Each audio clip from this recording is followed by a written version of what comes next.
నర్సీపట్నంలో speaker నివాసంలో సోమవారం ప్రభుత్వ పాఠశాలలో 10వ తరగతిలో అత్యుత్తమ మార్కులు సాధించిన విద్యార్థులను ఆంధ్రప్రదేశ్ శాసనసభ స్పీకర్ చింతకాయల అయ్యన్న పాత్రుడు ఘనంగా సత్కరించారు. నియోజకవర్గంలోని 11 మంది టాపర్లను వారి పాఠశాలల ప్రధాన ఉపాధ్యాయులు, మండల విద్యాశాఖ అధికారులతో కలిసి తన ఇంటికి ఆహ్వానించి విందు భోజనం ఏర్పాటు చేశారు. విద్యార్థులకు స్పీకర్ సతీమణి పద్మావతి, కుమారుడు రాజేష్, కోడళ్లు డాక్టర్ సువర్ణ, దివ్యశ్రీలు స్వయంగా ఆత్మీయంగా భోజనాన్ని వడ్డించారు. అనంతరం విద్యార్థులకు ఏటికొప్పాక సరస్వతీదేవి ప్రతిమలను బహుకరించి ఉపాధ్యాయులను, ఎంబీఓలను స్పీకర్ సన్మానించారు. ఈ సందర్భంగా స్పీకర్ అయ్యన్న పాత్రుడు మాట్లాడుతూ, ప్రభుత్వ పాఠశాలలో విద్యార్థులు అత్యధిక శాతం ఉత్తీర్ణత సాధించడం తనకు ఎంతో ఆనందాన్ని ఇచ్చిందని, ఆ సంతోషాన్ని పంచుకునేందుకే వారితో కలిసి భోజనం చేయాలని ఈ కార్యక్రమం ఏర్పాటు చేశానని తెలిపారు. ఉపాధ్యాయులు, అధికారుల పట్టుదల, విద్యార్థుల శ్రద్ధ వల్లే ఈ అద్భుత ఫలితాలు సాధ్యమయ్యాయన్నారు. అనకాపల్లి జిల్లాలోని 7 నియోజకవర్గాల్లో నర్సీపట్నం నియోజకవర్గం నుంచి అత్యధికంగా 54 మంది విద్యార్థులు 570కి పైగా మార్కులు సాధించడం జిల్లాలోనే రికార్డని ఆయన కొనియాడారు.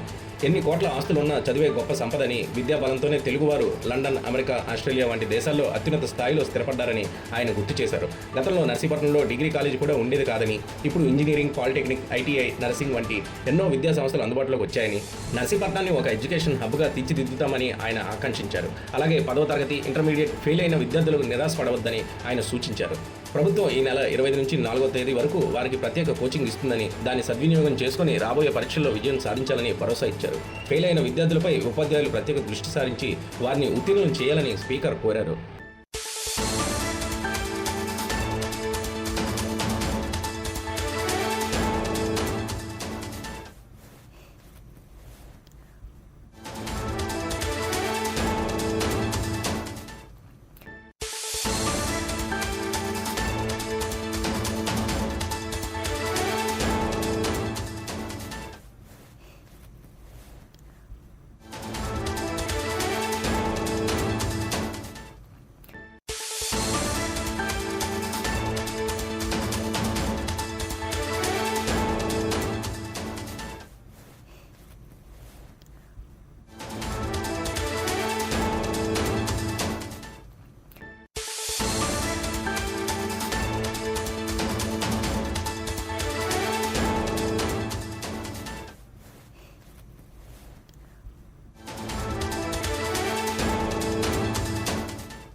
నమస్కారం అండి.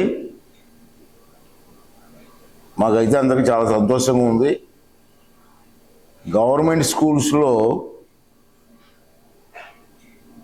అత్యధిక శాతం రిజల్ట్స్ రావడం ఆనందంగా ఉంది మాకు. అంచేత ఎక్కువ శాతం ఎవరైతే స్కోర్ చేశారో ఆ పిల్లలతోటి సరదాగా భోజనం చేయాలనిపించి వాళ్ళందరినీ పిలిపించడం జరిగింది. ఈరోజు టాపర్స్ అన్నమాట అందరూ కూడా. నాకైతే చాలా ఆనందంగా ఉంది. ఎందుకంటే గవర్నమెంట్ స్కూల్స్లో పిల్లలకి ఇంతంత పర్సంటేజ్ రావడం చాలా అరుదుగా ఉంటుంది. ఆ కార్యక్రమానికి ఈవేళ శ్రీకారం చుట్టి పట్టుదలగా టీచర్స్ కానివ్వండి, ఎంఈఓస్ కానివ్వండి, అందరూ కూడా కృషి చేయడం వల్ల, పిల్లలు కూడా శ్రద్ధ చదవడం వల్ల ఇవాళ చూసుకుంటే అనకాపల్లి జిల్లా, ఈ జిల్లాలో 7 కాన్స్టిట్యున్సీలు ఉన్నాయి మనకి. నర్సీపట్నంతో కలిపి 7 నియోజకవర్గాలు ఉన్నాయి. 7 నియోజకవర్గాల్లో మనం చూసుకుంటే, ఒకసారి స్కోర్ చూసుకుంటే అబౌవ్ 570 పైన వచ్చినటువంటి మార్కులు వచ్చిన పిల్లలు మన నర్సీపట్నం నియోజకవర్గంలో 54 మంది ఉన్నారండి. అంటే హైయెస్ట్, జిల్లాలోనే హైయెస్ట్ మనం వచ్చాం. ఇంకా రావాలి. రాబోయే రోజుల్లో కూడా పిల్లలు బాగా చదువుకోవాలి. జీవితాలు సఫలం అవ్వాలంటే ఎడ్యుకేషన్ చాలా ఇంపార్టెంట్ అని చెప్పి అందరికీ తెలుసు. అంచేత ఈ 54 మందికి హైయెస్ట్ కోచిన వాళ్ళ వ్యక్తులకి అందరికీ కూడా ఆ శుభాకాంక్షలు తెలియజేస్తున్నాను. వారిని ఈ స్థాయికి తీసుకొచ్చినటువంటి టీచర్స్ని కానీ అధికారులు కూడా ఆ శుభాకాంక్షలు తెలియజేస్తూ, రాబోయే రోజుల్లో ఇంకా మంచి పర్సెంటేజ్ వచ్చేలాగా పిల్లలను తీర్చిదిద్దవలసిన అవసరం ఉంది.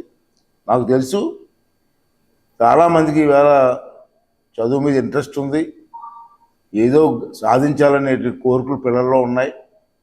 దానికి మనం కొంచెం చేయూతనిస్తే తప్పనిసరిగా వాళ్ళు గోళ్ళు సాధిస్తారు, ఉన్నత స్థాయిలోకి వెళ్తారు. నేను చాలామంది చూశాను. నేను 10th క్లాసు ఇంటర్మీడియట్లో ఫెయిల్ అయిపోయిన వాళ్ళు ఇవాళ దేశంలో ఉన్నత స్థాయిలో ఉన్న వ్యక్తులు కూడా నాకు తెలుసు. అంచేత మొన్న ఎవరైతే ఫెయిల్ అయి ఉంటారో ఎగ్జామ్లో ఎవరు నిరుత్సాహపడవసరం లేదండి. మళ్ళీ ట్రై చేద్దాం, విద్యను సాధించడం కోసం ప్రయత్నం చేద్దాం, సాధిస్తారని నమ్మకం నాకు ఉంది.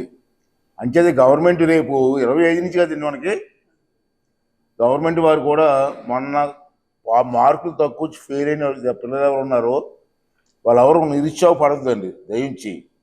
మళ్ళీ గవర్నమెంట్ మీకు 25 నుంచి 4వ తారీఖు వరకు మీకు ఎవరైతే మనం ఫెయిల్ అయ్యారో వాళ్ళందరికీ కూడా కోచింగ్ ఇవ్వడానికి ఏర్పాటు పెట్టారు. దాంట్లో మీరు అందరూ పాల్గొనండి. మళ్ళీ ఎగ్జామ్స్ ఉన్నాయి, గవర్నమెంటే కోచింగ్ ఇస్తుంది కాబట్టి ఆ కోచింగ్లో పాల్గొని మొన్న ఎక్కడెక్కడ ఏ సబ్జెక్టులో మీకు తక్కువ మార్కులు వచ్చాయి ఆ సబ్జెక్ట్ మీద దృష్టి పెట్టి మళ్ళీ రేపు జరగబోయేటువంటి ఎగ్జామ్లు పాస్ అయ్యి విజయం సాధించవలసిన అవసరం ఉంది. అందుకే నేను మరొకసారి చెప్తున్నాను, ఒక్కసారి ఫెయిల్ అయినంత మాత్రాన నిరుత్సాహపడొద్దండి. చాలామంది పెద్ద పెద్దవాళ్ళు ఇవాళ దేశంలో చాలామంది పెద్ద పెద్ద వాళ్ళు 10th క్లాసు ఇంటర్మీడియట్ కూడా ఫెయిల్ అయిన వాళ్ళు ఉన్నారు, కానీ పట్టుదలకి చదివారు. ఇవాళ నెంబర్ 1గా దేశంలోనే నెంబర్ 1 నిలబడ్డారు. అది ఒక ఉదాహరణ, మన కళ్ళ మీద ఉదాహరణ కనబడుతుంది. ఒకసారి ఓడిపోయినంత మాత్రాన, ఒకసారి ఫెయిల్ అయినంత మాత్రాన సాధించలేవని నిరుత్సాహపడొద్దండి. మళ్ళీ ట్రై చేద్దాం, ట్రై చేసి మంచి గోల్స్ కొట్టి ఒక ఉన్నత స్థాయికి వెళ్దామని చెప్పి దానికోసం అందరూ కృషి చేయాలని చెప్పి మనం చేస్తూ, అలాగే టీచర్స్ కూడా నేను కోరేది ఏంటంటే ఆ పిల్లలు ఎవరైతే మొన్న ఎగ్జామ్లో తప్పారో వాళ్ళని స్వయంగా మీరే టచ్ చేసి ఒకసారి మేము ఉన్నాం మీకు ఎందుకు మళ్ళీ లిఫ్ట్ ఇస్తామని చెప్పి స్కూల్కి తీసుకొచ్చి ఎగ్జామ్స్ ముందు 10 రోజులు మీరు కోచింగ్ ఇచ్చినట్టయితే మళ్ళీ సాధిస్తారు, వాళ్ళు నెంబర్ 1గా వస్తారు.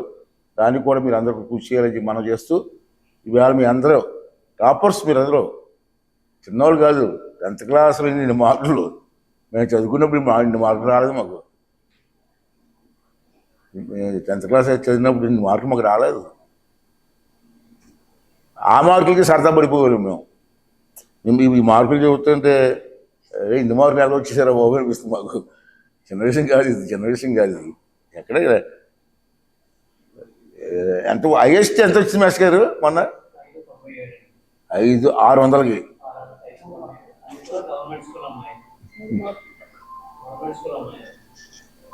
మేము 50% వస్తే హ్యాపీగా ఫీల్ అయ్యే రోజుల్లో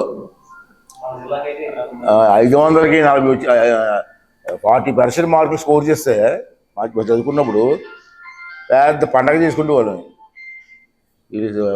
ఇన్ని మార్కులు వచ్చేస్తానంటే చాలా ఆనందంగా ఉంది, చాలా హ్యాపీగా ఉంది. అందులో గవర్నమెంట్ స్కూల్స్ అంటే చాలా లోకువ, ప్రైవేట్ స్కూల్స్ అంటే బాగా చెప్తారు, ఇది చేస్తారు అని. గవర్నమెంట్ స్కూల్స్ వెళ్తే రాదనుకుంటారు, కానీ ఈ 2 సంవత్సరాల్లో మీరు దాన్ని మార్చారు. మీరు ఈ 2 సంవత్సరాల్లో నేను చూస్తారు కదా రిజల్ట్ చూస్తుంటే ఆ అపోహ పోయింది. ఇప్పుడు అలా గవర్నమెంట్ స్కూల్స్